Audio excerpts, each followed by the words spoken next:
Good morning. My name is Charles Forsberg from the Massachusetts Institute of Technology, and today I would like to discuss nuclear energy drop-in replacements for gas turbines, natural gas, and fossil liquid fuels. My co-authors are Bruce Steele from Michigan State University and Eric Ingersoll from Lucid Catalyst. We have conducted a series of studies to understand how to replace fossil fuels with nuclear energy. And these are summarized on the following figure. We show that the energy flows in the United States with energy sources on the left in different colors and energy consumers on the right in pink, the residential, commercial, industrial, and transport sectors. And what we would like to discuss is replacing three parts of that energy diagram with nuclear energy. The first part is the electric sector, where we replace gas turbines using nuclear energy with heat storage. The second part is natural gas, where we replace natural gas with nuclear hydrogen. The third part is where we replace oil with nuclear biofuels. With that introduction, let us take a look at these three sectors and what nuclear energy can contribute. First, let's discuss replacing the gas turbine that is providing variable electricity by coupling heat storage to nuclear reactors. We have a series of workshops and of papers available if you have an interest. Now, electricity markets are changing. Electricity prices in fossil fuel systems are relatively constant because most of the production cost is in the fuel. And this is seen in the right, which shows the price of electricity over 24 hours in California. Now, in 2012, the system was dominated by fossil fuels, and the price curve is shown in red, which is relatively flat except for an evening peak. By 2017, California had added large quantities of photovoltaic, which changed the price curve to the blue curve, where we have a peak in the morning, a peak in the evening, and negative or near zero prices in the middle of the day when the sun is out. In short, large-scale wind or solar creates volatile electric prices. And in that new system, what is required is that we need a replacement for the gas turbine to provide variable power when required by the grid. This implies a need to rethink nuclear power with heat storage for baseload reactors with variable electricity to the grid. In the middle of this picture, we show heat storage, a hot storage tank and a cold storage tank filled with either oil or nitrate salts. To the left, we have the reactor. The reactor operates at base load. It takes the cold fluid, heats it, and puts it into the hot storage tank. To the right, in yellow, we have the power block. It takes hot fluid, produces variable electricity, returning cold fluid to the cold storage tank. The power block peak output is 2 to 4 times the average power output of the reactor and is designed for variable electricity output. In addition to all of this, we have the option of taking cold fluid and heating it up to high temperatures and putting it into the hot storage tank using electricity when the prices of electricity are low. Now, this strategy, this approach is similar to heat storage at concentrated solar plants. I show one storage facility, one solar power tower here. If you look at the lower right, you see the power block with a hot and cold nitrate storage tanks. Same basic system. Now, nuclear energy with large-scale heat storage is competitive in a low-carbon electric grid. First, we have a baseload reactor to minimize cost of heat production. Second, heat storage enables variable electricity to maximize revenue and replace gas turbines. It is much less expensive than storing electricity. The reasons are fairly obvious. The capital costs of existing heat storage systems are about $70 per kilowatt hour. The capital cost of advanced heat storage systems are projected to be potentially as low as $10 a kilowatt hour. In contrast, the long-term battery cost goals are $200 per kilowatt hour, and that cost is controlled by the cost of raw materials. In short, heat storage is less expensive than electricity storage. Multiple advanced reactors propose using nitrate-salt intermediate loops with heat storage. This shows the GE TerraPower system in the picture. Way in the back is the power block In front of the power block, you see the hot and cold nitrate storage tanks, and at the front, you see the actual reactor. It's a different site layout with a different set of requirements for the power station.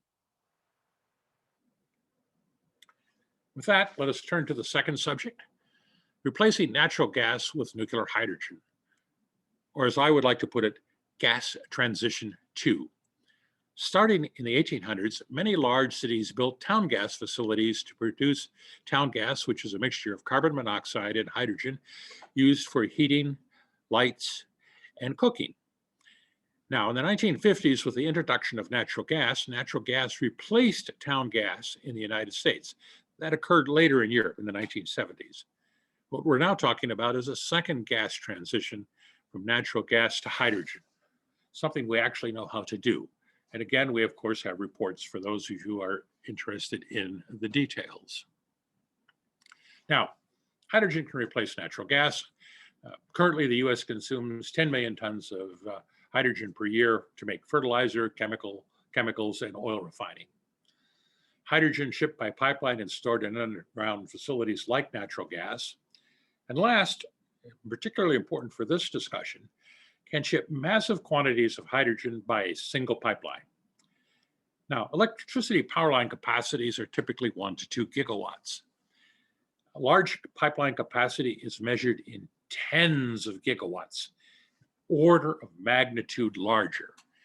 And that has some potentially very large implications. The ability to transport tens of gigawatts of hydrogen from a site enables a nuclear gigafactory, where we have factory fabrication of the reactors. We show the picture on the right. We have factory fabrication of the reactors, and as shown at the back of the picture, the reactors are deployed next to the factory, as shown in the middle of the picture, and the hydrogen plant is next to the reactors. We go to a factory building model to lower capital costs dramatically. Now, this implies energy production at the scale of an integrated oil refinery, much larger than a conventional power station. The second factor we must understand is that hydrogen electrolysis plants have high capital costs that favors nuclear hydrogen production. The figure at the right shows the cost of hydrogen versus the capacity of the hydrogen plant. And as you can see, you need high capacity factors for low cost hydrogen. Now, that makes capacity factors of the heat and electricity source the driving factor in hydrogen costs. Nuclear has 90% capacity factors versus solar at about 25%. And that difference in capacity factors implies that nuclear can provide cheaper hydrogen than solar. With that, let's turn to the last subject, replacing liquid fossil fuels with nuclear biofuels. Again, we have a series of papers and an ongoing workshop for those of you who are interested in additional details. Now, the existing fossil fuel system produces liquid hydrocarbons and feedstocks as shown herein. We start with crude oil, widely variable composition, lots of impurities. We send it through something called an oil refinery, a very complicated, very large chemical plant, to produce hydrocarbon fuels, that is gasoline, diesel, jet fuel, and chemical feedstock. That is the existing system. What we are proposing is switching feedstocks from crude oil to biomass carbon and eliminate additions to the atmosphere. As shown in this figure, we have our biomass, a mixture of carbon, hydrogen, and oxygen. We send it to a nuclear biorefinery where we add massive quantities of heat and hydrogen to produce liquid hydrocarbon fuels that go to cars, trucks, and airplanes. The fuels are burnt, the carbon dioxide goes to the atmosphere and recycled back to the biomass system to produce additional fuels. At the biorefinery site, we do have the option to produce and separate out carbon dioxide for low-cost carbon sequestration if there is an interest or a market for that service. Now, in terms of biomass processing, we have two choices. The existing choice is shown in the top line. We start with biomass. We add oxygen to produce hydrocarbons and carbon dioxide. Now, the carbon is used to make hydrocarbon fuels, gasoline, diesel, jet fuel. The carbon is also oxidized. Some of the carbon is also oxidized to remove oxygen from the biomass and provide energy for the process. What we propose is the bottom equation. Start with biomass, add massive quantities of hydrogen, massive quantities of nuclear heat to produce hydrocarbons and water. Now that has many implications. External hydrogen and heat doubles the energy of hydrocarbon fuel per unit feedstock. And it enables the use of low-value, high carbon content biomass feedstocks to produce hydrocarbon fuels. What we do not do is we do not use carbon as an energy source. We do not use carbon as a way to remove oxygen from the biomass. Now, nuclear biofuels can replace oil without major impacts on food and fiber, much to the surprise of many people. Historically, biomass has been viewed as an energy source, that is, bioenergy. Nuclear biofuels views biomass as a carbon source, including low energy content biomass, kelp, double crops, sewage sludge. Implication: external heat and hydrogen inputs multiply the energy value of hydrocarbon fuel per ton of biomass input, thus reducing biomass feedstock requirements. Now, there's some other requirements for a nuclear biofuel facility. Economics requires massive biorefineries. Let me use an example of one particular process. Today, Fischer-Tropsch is used to convert natural gas and coal into synthetic crude oil, as shown in the picture on the right.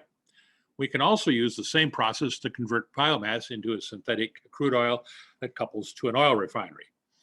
However, all of the options require massive scales, 250,000 barrels per day, to be economically viable. Well, what are the implications of large biorefineries? The first one is fairly clear. Require gigawatts heat sources that can only be provided by nuclear or fossil fuels with carbon capture and sequestration. The second is that we require massive amounts of biomass feedstocks per biorefinery, or about 60,000 tons per biorefinery. Now, the problem is that low density biomass can be economically shipped only 30 to 50 miles, and there's insufficient biomass to support such a nuclear biorefinery. Implication: you require depots to consolidate biomass near the farm or forest into economically shippable biomass products. That leads to the following nuclear biofuel system that includes biomass, the depot, and the refinery. On the left, we have the biomass that is shipped by truck to the depots. There are different depot options depending upon the type of biomass. The first option is to pelletize into a dense storable form and ship by unit train. The second depot option is anaerobic digestion, which yields a mixture of carbon dioxide and methane that is shipped via pipeline to the biorefinery. The third option is pyrolysis, that creates a pyrolysis oil that is shipped by pipeline or unit train to the biorefinery. At the biorefinery, massive inputs of heat and hydrogen from co-located nuclear power plants to produce gasoline, jet fuel, diesel, chemical feedstocks, and the option of sequestered carbon dioxide. Conclusions. We are developing a low-carbon nuclear energy strategy for the three major energy sectors of the United States. For the electric sector, in gold, we want nuclear power with stored heat for variable electricity. For natural gas, we propose replacing with nuclear hydrogen. And for oil, we propose replacing with nuclear biofuels.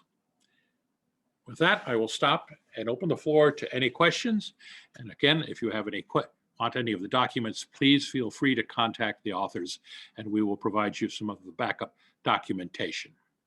Thank you very much.